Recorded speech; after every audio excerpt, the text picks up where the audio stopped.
I was sitting in a quiet roadside tea shop in Colombo recently when the conversation at the next table turned to the massive gleaming lotus tower cutting through the city skyline.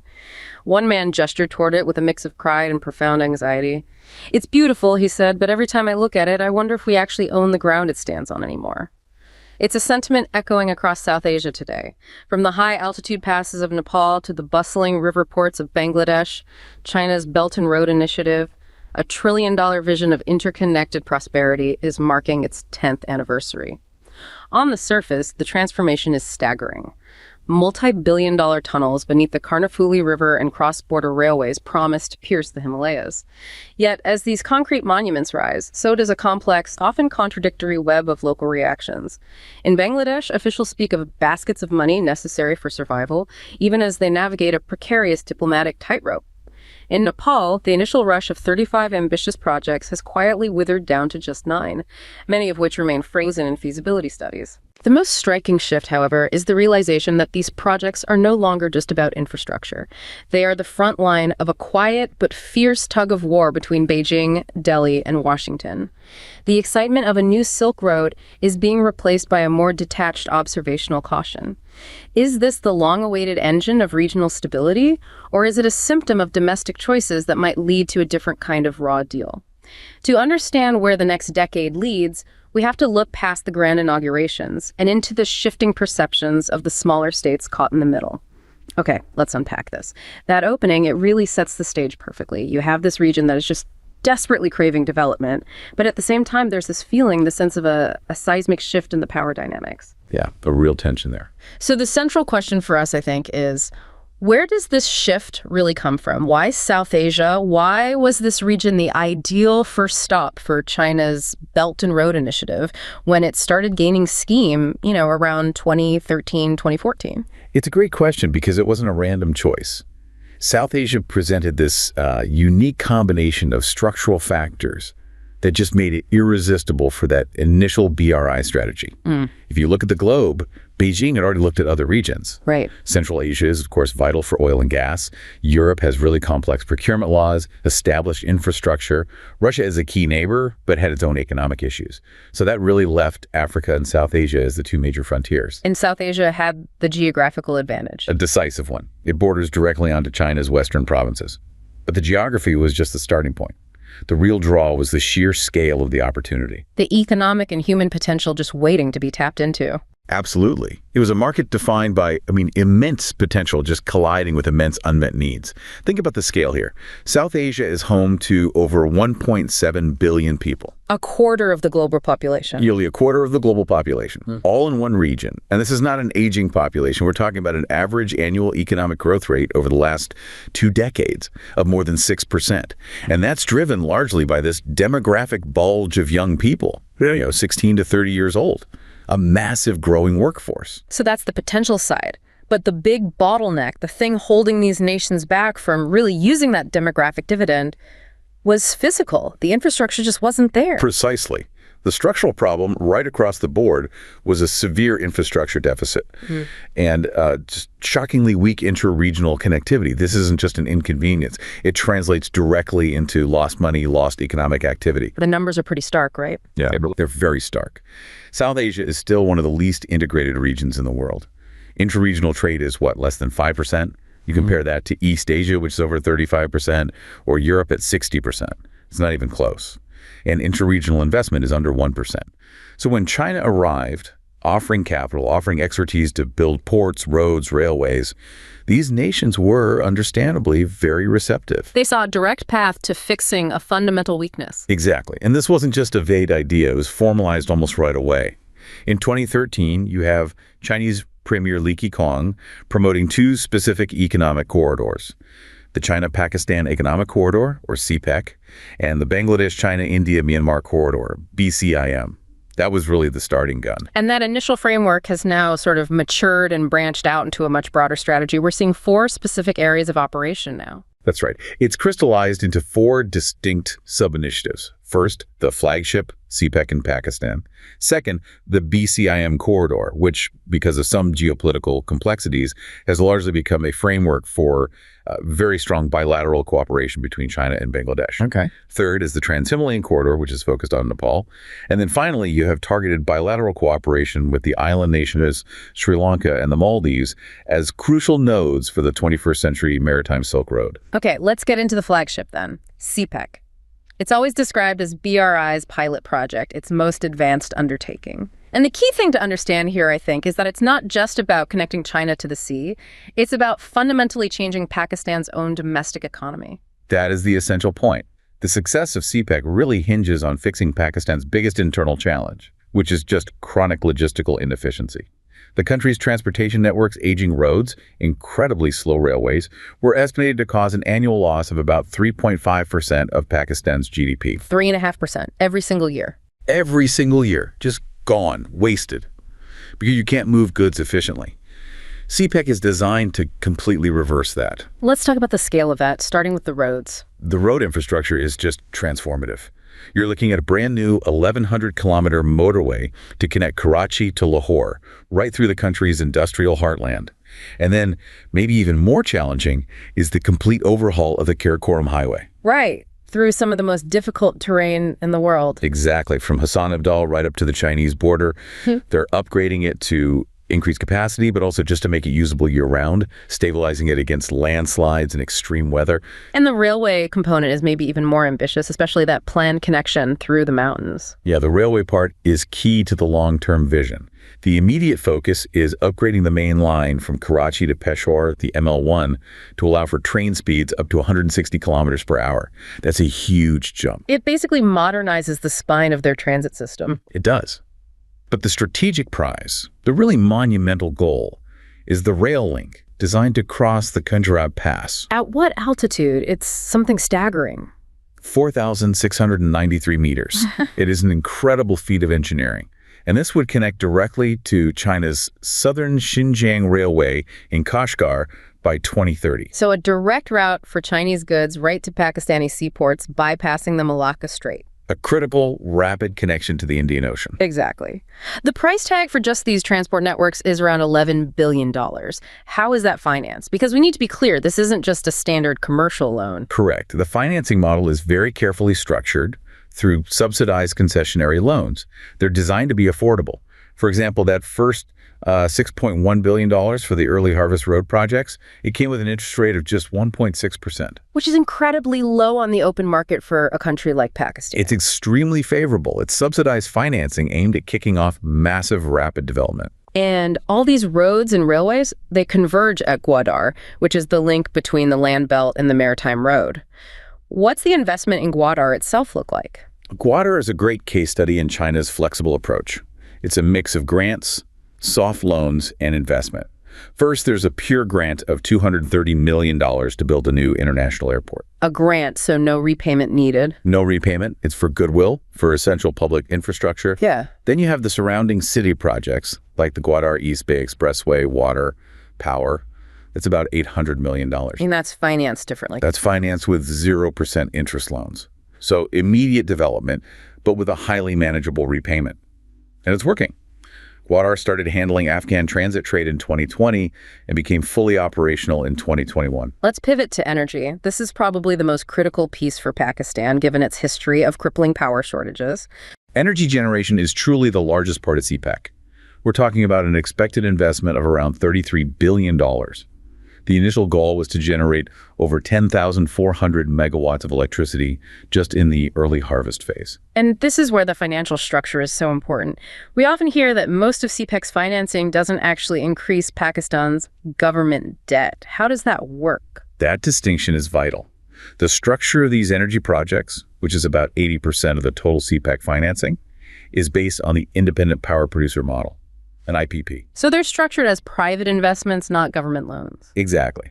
An IPP is a private company, often a joint venture between Chinese and Pakistani firms, that builds and operates the power plant.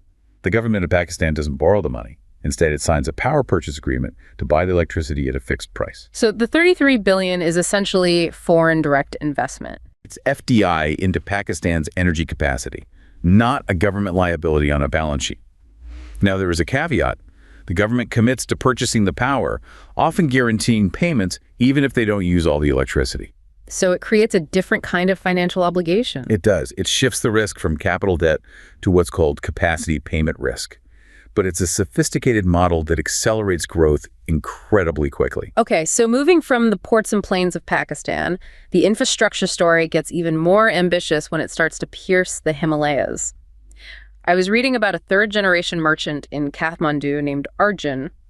For him, this Trans-Himalayan network isn't just a policy paper. It's the difference between his family's goods taking 3 weeks to get to market versus maybe 3 days. And Arjun's story perfectly frames why this corridor is so important. China sees Nepal as this ideal land passage to connect to the massive Indian economy. It's an attempt to literally reroute the flow of trade across one of the world's biggest natural barriers. So what's the grand vision for the corridor? Where does it start and end? The vision is for it to start way back in Chengdu, in Sichuan province, move west across Tibet through Kathmandu, and then the hope is eventually connect with India's railway network. And what are the actual concrete steps Nepal has taken since joining BRI back in 2017? The most significant move is the commitment to the Karun-Kathmandu cross-border railway. They've done a feasibility study, and it's budgeted at about $5.5 billion. It's a staggering price tag and an immense engineering challenge, but the study shows a real intent to make it happen. And for Nepal, this is about more than just trade, isn't it? It's about strategic leverage. That is the core benefit for a landlocked nation like Nepal. Historically, they've been almost entirely dependent on India for overland trade. In 2015, during a crisis, China stepped up, opened new road and rail links, and crucially, allowed Nepal to trade with other countries through Chinese ports. Which ended their sole dependence on India. It fundamentally changed their strategic position. It gave them invaluable economic and political diversification. And it wasn't just physical connectivity, it was digital too. Absolutely. China also supported the construction of cross-border fiber optic cables, which ended Nepal's dependence on Indian telecom networks. Another key piece of sovereignty. Okay, so shifting now to the Maritime Silk Road. Let's look at the island nations. Sri Lanka is always the key example here. And for good reason. China sees Sri Lanka's location as a huge advantage. It's just a perfect, cost-effective transit hub for global shipping. And so the investments there are large and very high profile. What are the key projects that really show that focus on turning Sri Lanka into a maritime hub? You've got three main ones. The Colombo Airport Expressway, which is vital for logistics. Then there's the massive port city project Colombo, a whole new smart city being built on reclaimed land. Basically a special economic zone. With its own jurisdiction, yes. Yeah. And then, of course, the deep sea port in Hambantota, built for about $1.16 billion. They all aim to make Sri Lanka a modern, high-capacity train shipment center. We hear a lot in the international media about the difficulties of these projects, especially Hambantota. But you mentioned that this vision of growth is actually championed by local experts on the ground. That local perspective is so important. I've seen this through the eyes of urban planners in Sri Lanka. People like Niraj, who is involved in the Colombo port city. He doesn't see these projects as white elephants. He sees them as a necessary anchor for stability and growth. What's his argument? Why support this so strongly? He argues that Sri Lanka's recent economic collapse shows the country can't achieve stability on its own. He sees China's role as providing the capital and the anchor needed to finally realize that vision of Sri Lanka becoming the Singapore of South Asia. For him, it's about domestic recovery, first and foremost. And the Maldives is the other critical piece of this maritime puzzle. China calls the Maldives a natural node for the Maritime Silk Road. The focus there has been on very rapid, high-impact projects, things like expanding the international airport in Malay, building the Lamu-Otol Link Road, and the big one, the 1.4-kilometer China-Maldives Friendship Bridge. These projects just dramatically improve connectivity. So if CPEC is about energy and land routes, and the Maritime Silk Road is about ports, what does this all mean for the daily economic lives of people in a place like Bangladesh? How does this grand strategy translate into industrial modernization? Bangladesh is the perfect example of that translation. For a young woman named Farhana, who works in an industrial park near Chittagong, all this high-level policy, this economic synergy, it means a good job, a steady paycheck, and a real chance at a better life. Her story really brings to life that second part of the BRI strategy, using foreign investment to power genuine industrial modernization. Precisely. The original DCIM corridor concept faced some hurdles, but China pivoted brilliantly. It focused on a very strong bilateral framework with Bangladesh, recognizing its huge potential as a manufacturing hub that just needed a massive capital injection. Can we detail some of the big projects driving that in Bangladesh? The portfolio is very comprehensive. For connectivity, you have the $4.6 billion Padma Bridge rail link project and the expansion of Mongla Port. On the industrial side, there's a dedicated Chinese economic and industrial zone in Chittagong. And for energy security, they're building a massive single-point mooring pipeline project. With all these visible, high-impact projects being delivered, it's not surprising that China's public image in Bangladesh is so positive. It's extremely powerful. China is seen as a reliable partner that delivers. It fosters this impression of Beijing as a wealth creator, as a key partner in Bangladesh's long-term economic rise. And that sense of pride, that upward trajectory, you can actually measure it financially across the whole region, right? Through foreign direct investment. Absolutely. This goes beyond just government loans. China has become a top source of sustained FDI for all of these countries. It's a commitment to building long-term capacity. Do you have some specific examples of that FDI dominance? In Nepal, the trend is crystal clear. China has been the largest source of FDI for 6 straight years.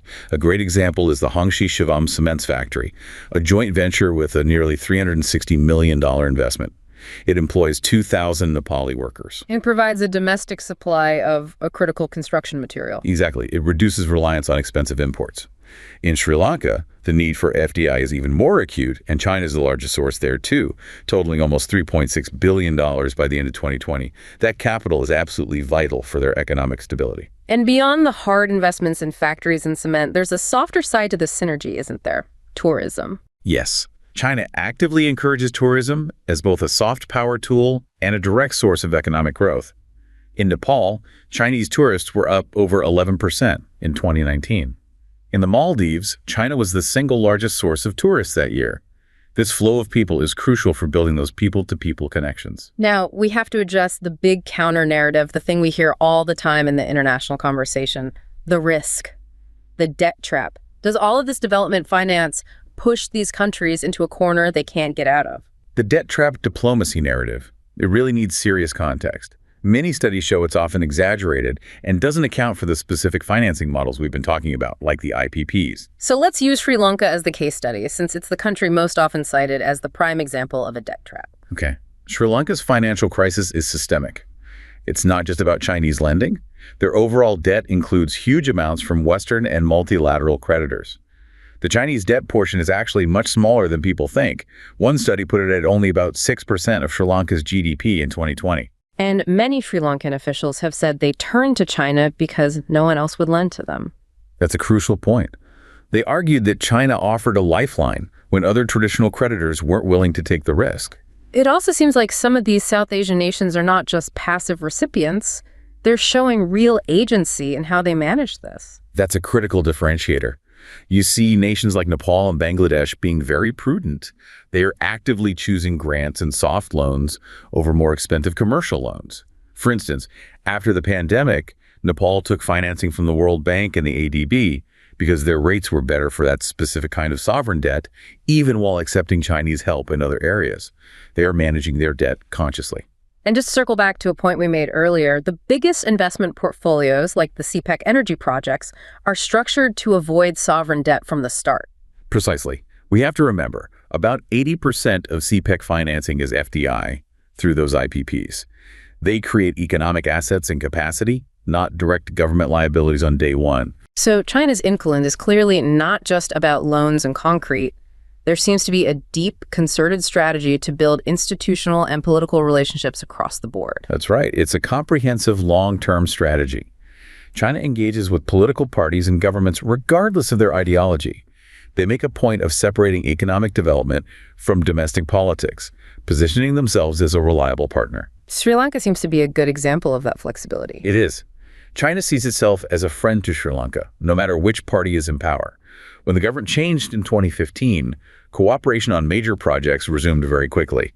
That consistency is a huge part of their model. And in Nepal, the engagement seems to be even more granular, aimed at cultivating the political class itself. Yes, it extends beyond simple diplomacy.